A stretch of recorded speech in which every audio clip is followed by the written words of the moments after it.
My name's David Rock. I'm a hill farmer in the Gorganic Hills in Stirlingshire. We run this hill farm with my wife Alison and my son James. We run at the moment 720 breeding ewes and 50 odd suckler cows.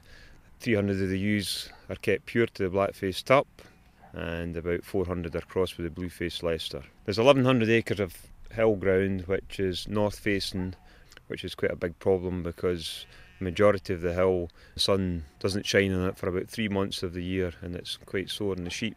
And we've got 200 acres of in-by ground, but again north facing and pretty cold in the winter time. The sun doesn't shine on it for 6 weeks. Is the land deficient in any trace elements? Definitely is, yes, definitely is deficient in quite a number of trace elements. Cobalt, selenium, iodine, probably the main ones. How did that present itself in the flock? Well, we always knew the whole area is deficient in cobalt, so we've always drenched, particularly the lambs, with cobalt. But about 7 years ago, we started noticing we were getting 2 or 3 more sheep than normal casting their lambs between scanning time and lambing time. And over about a 3-year period, that went from about 5 ewes to about 50. So obviously we had to do something about it.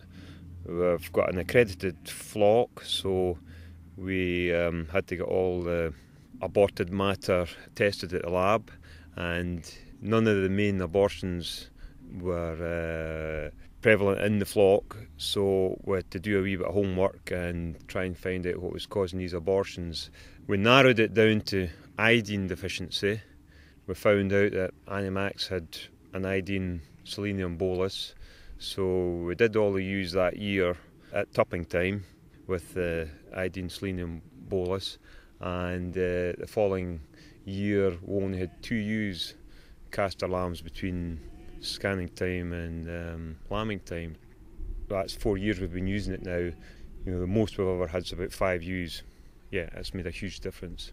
That's quite a result, isn't it? Huge result, yes, yeah, because at 50 ewes that cast their lambs that last year, we were talking about 70 lambs. That came to quite a bit of money, and it was quite painful lambing time, seeing all these ewes going to have a year out doing nothing. Would you have expected to get that type of result from a product? It was a huge relief. We weren't 100% sure that iodine deficiency was a problem. We were hoping it was, but yeah, it was a huge relief when end the lambing time and we only had these 2 ewes that had slucked their lambs. When do you give the bolus to the ewes? Pre-tupping, yeah, just about a week before tupping time. Put the tups out about the 16th of November, so we usually start about the 10th of November.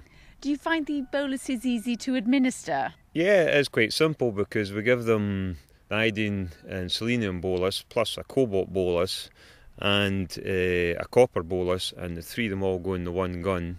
The 3 boluses go over the throat in one go, so yeah, it is quite handy. And presumably you would do that at the same time that you're doing other stock work to cut down on the amount of time you need to handle the ewes. Yeah, it's all done in one go. Yeah, we'll give them a fluke drench and give them an injection for sheep scab at the same time, so the whole lot's done in one go. And from a cost point of view, do you feel that the bolus is an economic way of dealing with the deficiencies in your flock? Yeah, probably is the best way. With 50 ewes cast their lambs, so that was a lot of money lost.